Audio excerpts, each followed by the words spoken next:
Welcome to My Favorite CX, a podcast that celebrates exceptional customer experiences.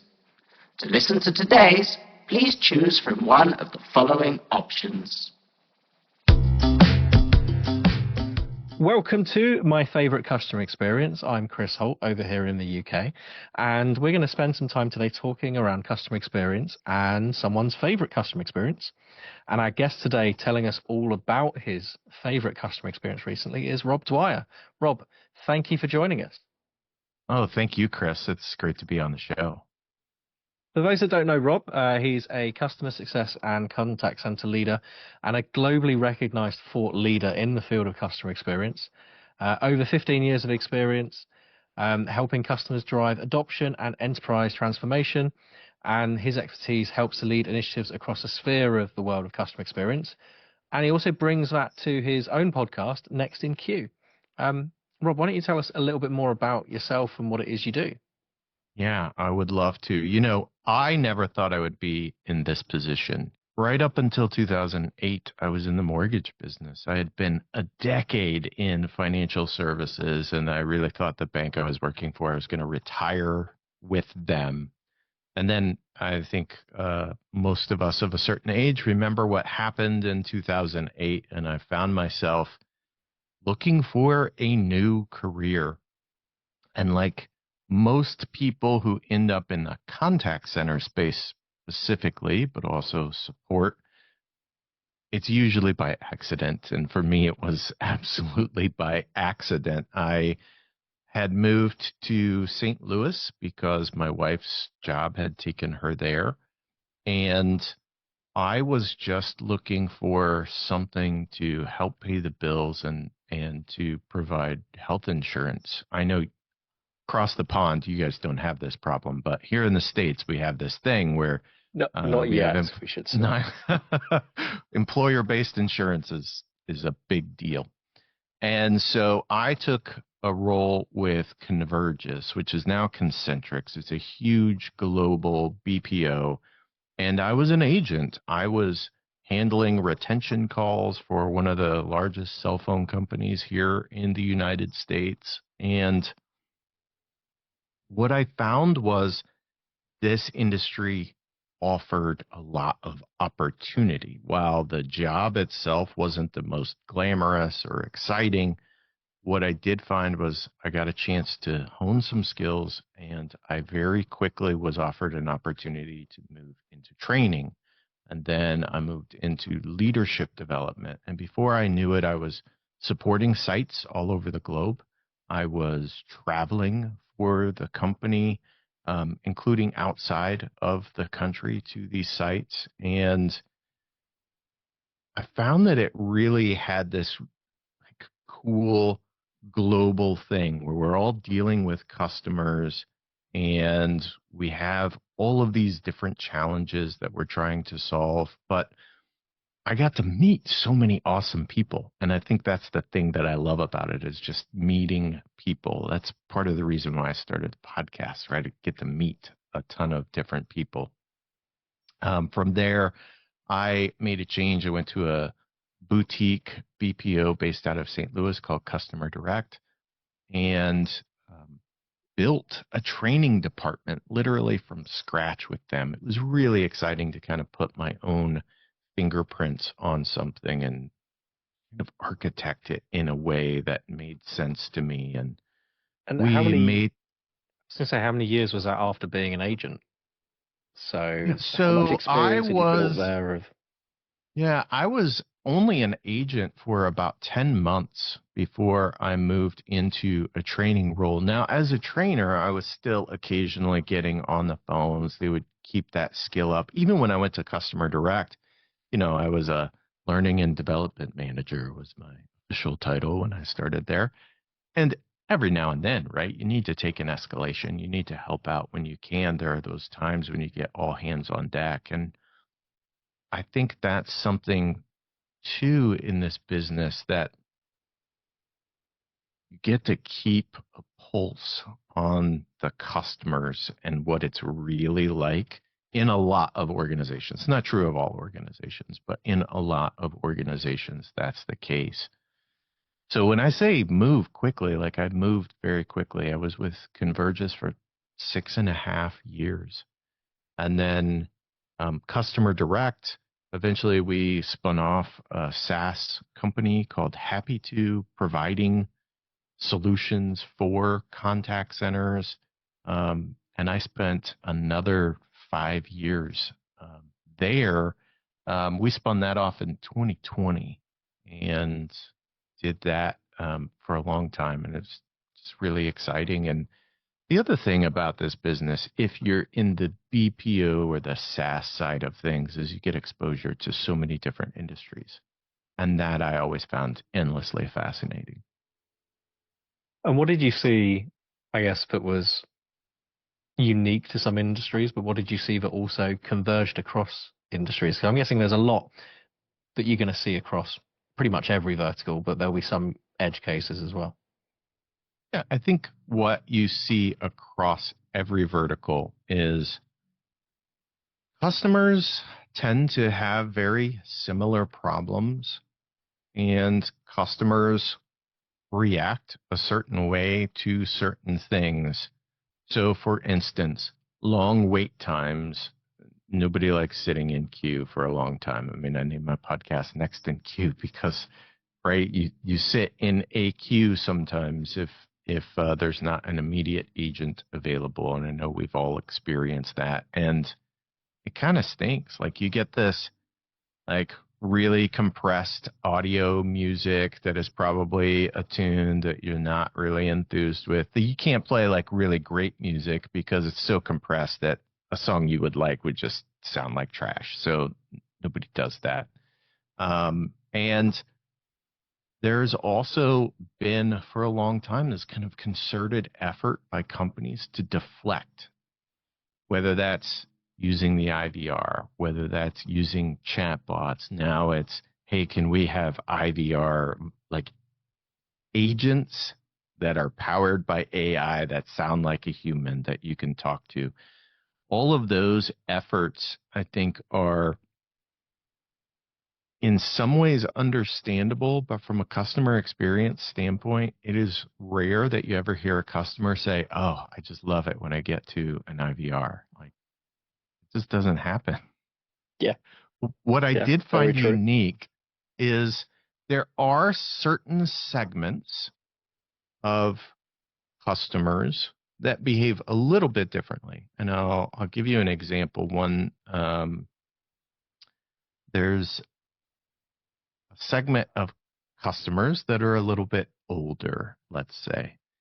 They have more patience. So I used to support a publication that probably a lot of your listeners would be very familiar with, based in the UK, The Economist newspaper. Their customer base tends to skew older. And so what we found was in the US, those customers had a lot more patience waiting in queue before you actually talk to them.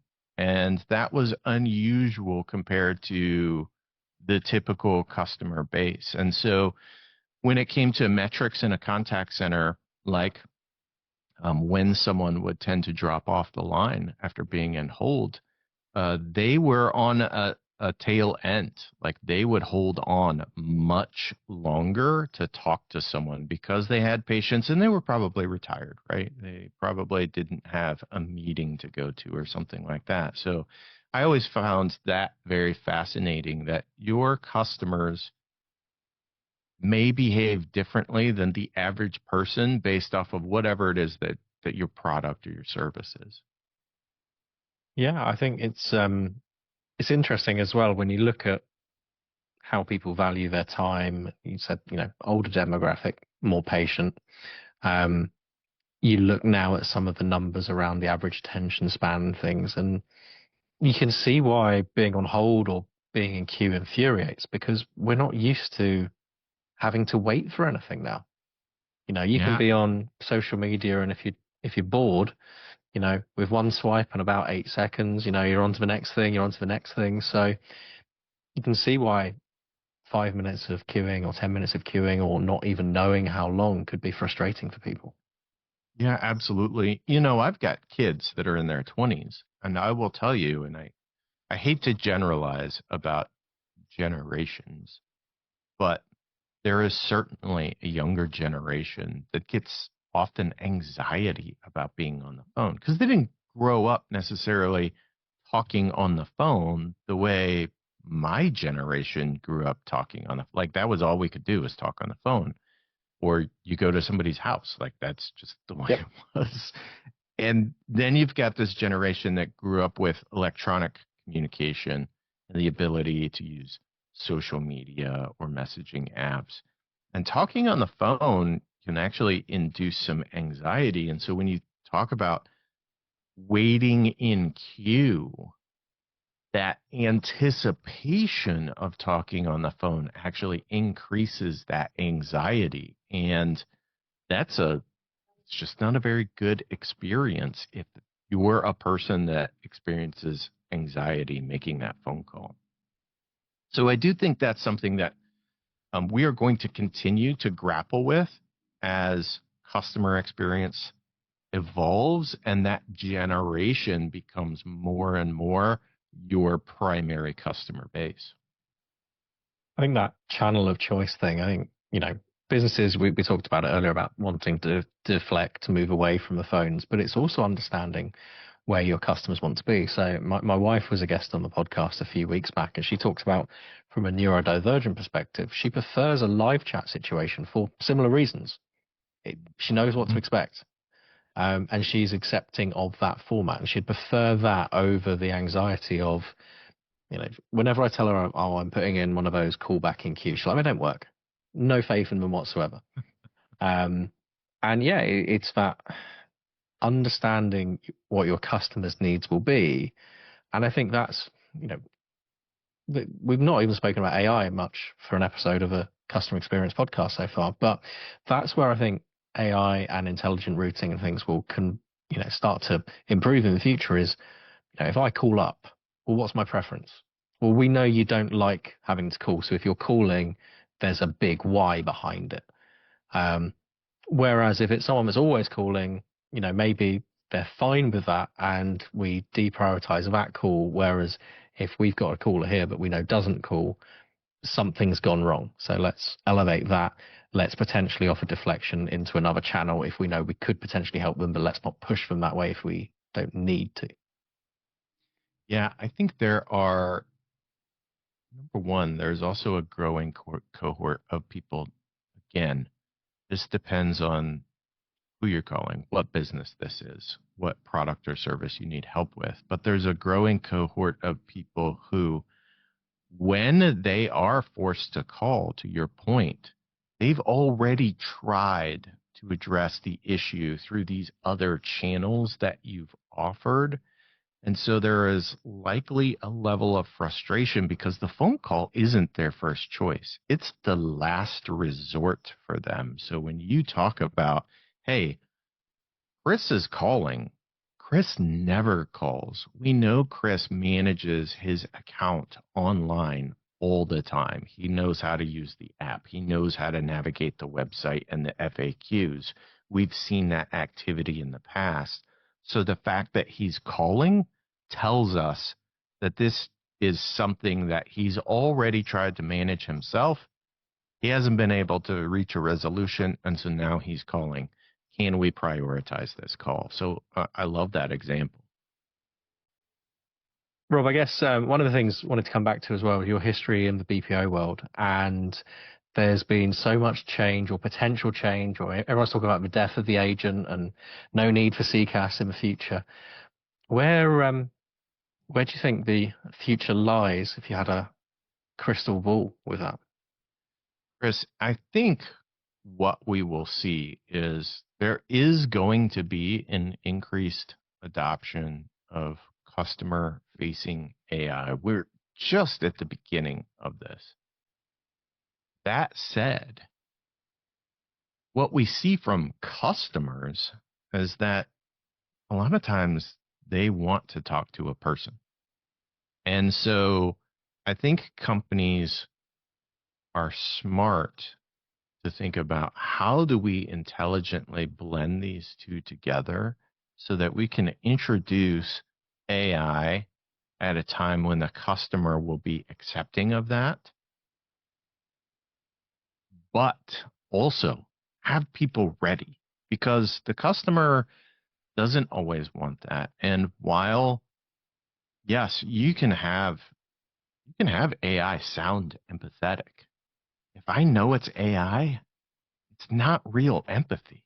Like, it's just not. It's no different than that agent that delivers kind of the fake empathy statement that has no feeling behind Scripted it. empathy. Yeah, the scripted empathy that says, "Oh, Chris, I understand why this could be frustrating for you. Can I get your account number?" Like that um, kind of, I'm just saying these words with no actual feeling behind them.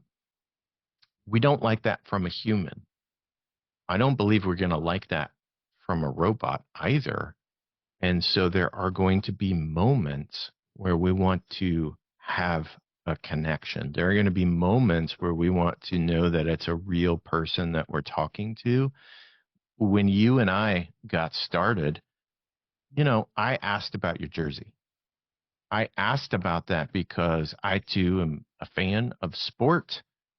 Cricket, I do not understand. Full disclosure, right? That is just not an activity. Like, the bat is weird. The games last for eons. It just doesn't make sense to my short American mind that just wants things over much more quickly.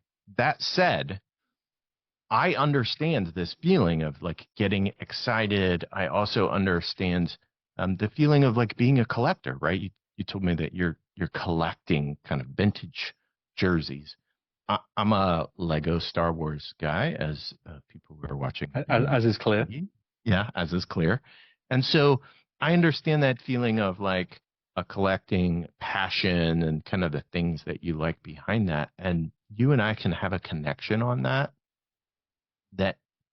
AI, it's always going to feel fake. It's always going to feel fake. And so I do believe that there will be continued need for us as humans to connect with other humans because it's hardwired in our DNA. That's just who we are. I think we're certainly seeing that, and not the first person on the pod to talk about that need for more human connection. The more we automate, the more we use AI, the more that need for a one-to-one human connection exists. Yeah. It's interesting. I talked to a previous guest that I've had on the show. I'm going to have him on the show again. And he used to work at Google on their Gemini project in AI. What he told me and what I plan to explore is that he is now very focused on actual in-person things, whatever that is, like being in person with people and focusing on experiences that are in person.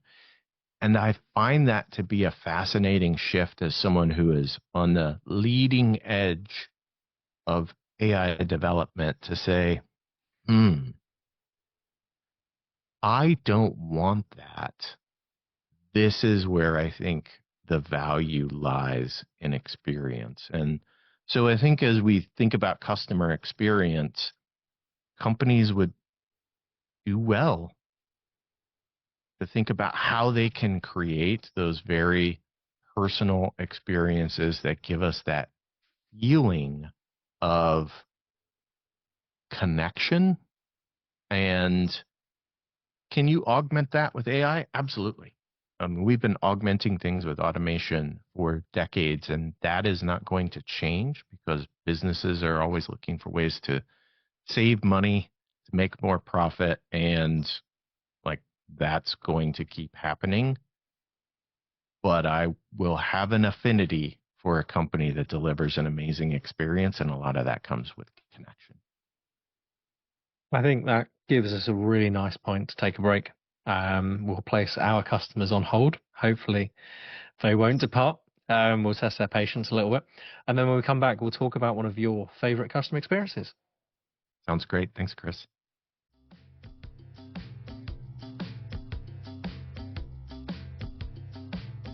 Your call is important to us. Please hold, and you'll be connected to your next favorite customer experience shortly.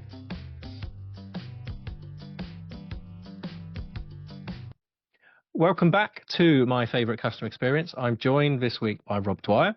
And before the break, talking about how one of your friends who previously at Google working in AI is now pivoting to human experiences. And second half of the podcast, we always ask people about their favorite customer experiences. And I must say, I think in 20 odd episodes now, pretty much every single person has talked about a human experience, an in-person experience. So throw open the gauntlet, Rob. What have you got for us on your favorite customer experience? You know, I'm going to talk about something that is pretty generic. I could talk about a lot of customer experiences, like in restaurants, that were really exceptional. But I think there is a company, and this isn't going to be a surprise to people who see my background, who really understands customer experience and does a great job in so many different facets. And that company is Lego. So let's talk about, first of all, the service experience. If you have an issue with a set, which is rare, but I've had this happen one time, and I own an embarrassing number of Lego sets for a man who is approaching 50. Embarrassing. I'm not going to give you a number, but let's just say it's more than a handful. I have had one set where they have a sticker sheet in a lot of sets. Yep. And my sticker sheet had gotten stuck to the instruction booklet inside the box. And so when I open the box and I pull out the instruction sheet, the stickers are all like mangled and stuck. And I called up Lego's customer service line, and they were like, absolutely, we'll just send you a new sticker sheet. There's no charge for this. And they do this for pieces. If, for instance, you're missing a piece or you get a misprint on something, because some of their pieces do have pad printing on them. All of the minifigures, for instance, will have printing on them. It's rare, but if you get a misprint and you call up Lego customer service and say, hey, I got my brand new Ninjago set and my character, like, the print is off, they'll just send you another one. They send it to you at no cost. That is a great service recovery experience. But it's not just that, right? They have a website. And let's not forget, Lego is a toy. Lego is a toy that is intended for children. I just never grew up. But when you go to their website, it is clear that from the very first landing page, you can go to the website where you shop, or you can go to their play zone, where as a kid you can have a play experience digitally. When you go to a Lego store, it's not just sets on shelves. They have built models. The first Lego store I ever went to was in the Mall of America, which is in Bloomington, Minnesota. I used to live there, and my office was right across the street from the mall. And I went in. It was the first Lego store I'd ever been into. This was probably 2006. And they had like a life-size Boba Fett made out of Lego there, among many other gigantic, awe-inspiring builds, right? And so there's this sense of imagination that you get when you walk into a Lego store. It's not just about the sets. that are on the shelves. It's about what else can you do with this? And the stores will also have a little play area where they have loose pieces. The kids can come up and just play with the loose pieces and build whatever their imagination brings to them in that moment. And so they have this wonderful sense of like, bring your imagination. Yes, we've got these sets and we've got instructions, and you can build like me, old man. I've got models. They're just display. Like, I'm not customizing anything. But for kids, yeah, Nice little telephone box behind me. yeah. For kids, it's all about driving their imagination and allowing them to create. And then talk about a customer experience. They have a program where they accept submissions for new sets from their fans, the people that are most passionate about creating their own custom creations. They can say, hey, Lego, I think that this would be a great set. They crowdsource sets. People vote on them.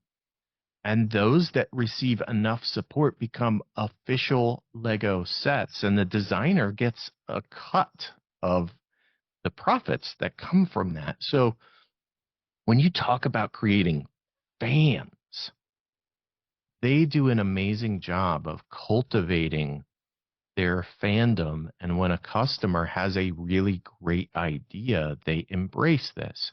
So what does this mean for other companies? Like, when we listen to customers who have great suggestions and implement those, we can drive increased fandom, right? Increased loyalty. We can actually come up with new and exciting ideas for our company just by engaging with our customers who already like what we do, whether it's a product or a service. They're already a buyer. All we need to do is give them an avenue to say, what else could we do? What could we do better? What would take this experience to the next level for you? And it's amazing how people will react to that and give you great feedback. I think when I think about the Lego ecosystem as well, I mean, we have quite a few Lego sets around this house.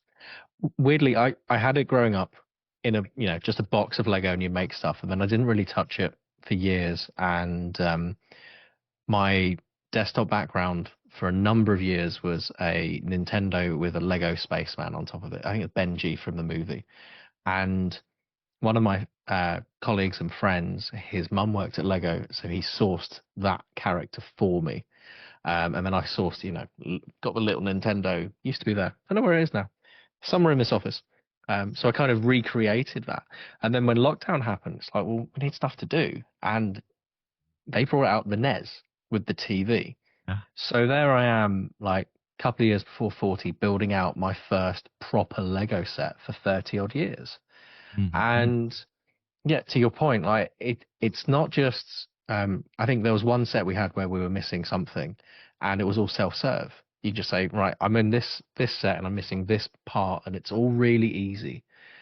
But even the customer experience when you're building it, there's loads of Easter eggs. My wife built, I call it Nerd Corner.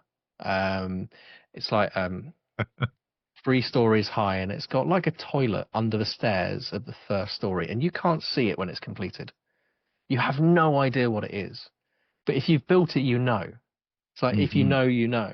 And even when I think about their customer experience, like, because we bought stuff, we've got like Lego memberships online, and we've got some loyalty points, and I've no idea if they're worth anything whatsoever.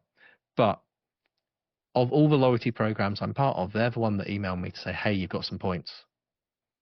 Them and I think one of the supermarkets over here, they're like, you've got some points, you need to spend them. Now, okay, they're driving you to go and spend, but also they're going, you don't want to miss out on, you have earned this.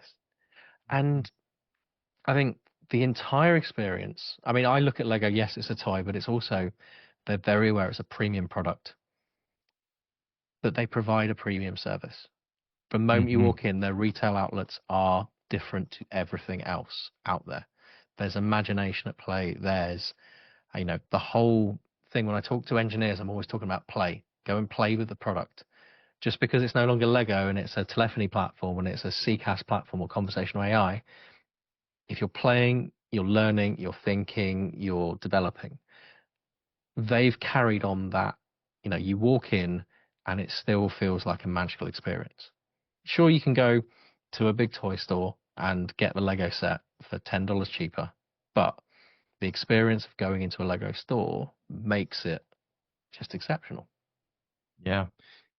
And there are all the other things that they've developed around that to support that experience in different ways, right? There's Legoland, which is a whole theme park full of giant Legos. This is pretty amazing. There's the Lego movie, right? There are Lego video games that you can play. And so I think Lego has both they have perfected this play because that is the intent. But also to your point, they've tapped into the nostalgia so that the adults who have grown up with Lego, right? I was playing with Lego in the 80s, and the space sets and the castle sets, like those were the classic sets that I grew up with. But they've re-released those. Why? Nostalgia. Yes, will kids today enjoy those the same way? Absolutely. But they know exactly who they're selling those sets to. And it's not just the kids. They're aiming it at the adults. These sets behind me, these are not sets that you buy for kids very often because they're incredibly expensive and they are very challenging builds. They know exactly who they're selling those to. They're selling them to the parents that have the disposable income and are willing to drop that kind of money. Yeah, I must admit, whenever our nieces come over, it's like, right, which Lego is allowed to be on display today and which is being hidden away? And the nostalgia point, they're just about to release a Game Boy, and I'm like, I had one of them growing up. The picture down here is the Formula One Williams from about 92, 93 when Nigel Mansell won. And they've just released that. And that, I saw that in the store. I'm like, I have to have that. I have to build that. And yeah, they tap into multiple generations of, and I guess they've influenced our behaviors because we remember it. We've continued with it. You said you have more than a handful, more than an acceptable number of Lego sets. I don't think that applies now. Maybe my parents' generation of like, oh, it's Lego, it's a, let's put out a nice vase instead or a nice china plate. I'm like, I'd much prefer to have my phone box, my car, my random stuff made of Lego. Yeah. Yeah. It definitely is a way to express your personality in some ways. And they've continued to build out these different themes that allow you to do this as well. I don't have them up currently. But anyone who goes and watches kind of older versions of my podcast, they'll see that I've got the Beatles artwork as well, right? So the different four sets. The four in our faces. hallway. Yeah, and you've got Van Gogh now, right? You've got the Great Wave. You've got all of these kind of classic art masterpieces that you can now build out of Lego. Van Gogh's sunflowers, right? They also have their botanical line. So if you want to just have beautiful flowers that aren't going to die, now they don't have the same scent as fresh flowers. But if you want to have a house full of nice green plants and bright, colorful flowers that will never die, you can just build them out of Lego, and they're constantly coming out with new ones. And I think they do a great job of tapping into whatever that interest is that you have. There's a Lego set for that. And that's just brilliant. I think what I normally ask people as well is, how does it make you feel? When you're dealing with Lego, and their customer experience and their stores. How does that make you feel? Yeah, I think there is a sense of wonder and a sense of joy and a sense of excitement that comes with that. I know when I think about putting together a new set, I am excited. I am excited to get into it. There's also this sense of building something. I know that there's been a study done both around things like Lego, but also like IKEA furniture, right?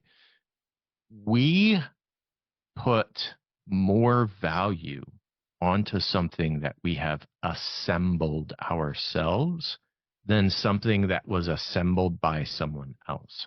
So, for instance, you can buy a Lego on the secondary market, right? People sell their sets all the time. There is an additional cost for something that's new in the box, and this is true of lots of products, versus something that's already assembled. But part of the reason is if it's already assembled, I don't get Just the an joy ornament. of building it, right? I can because I can disassemble and reassemble it, and I have absolutely done that. But there's this certain sense of joy that comes with opening that box and taking out the pieces and going through and assembling it yourself. And you get to discover those Easter eggs that you're talking about, whether it's a little pink piece. They have this thing with how many times they can hide a pink random piece things. inside, right?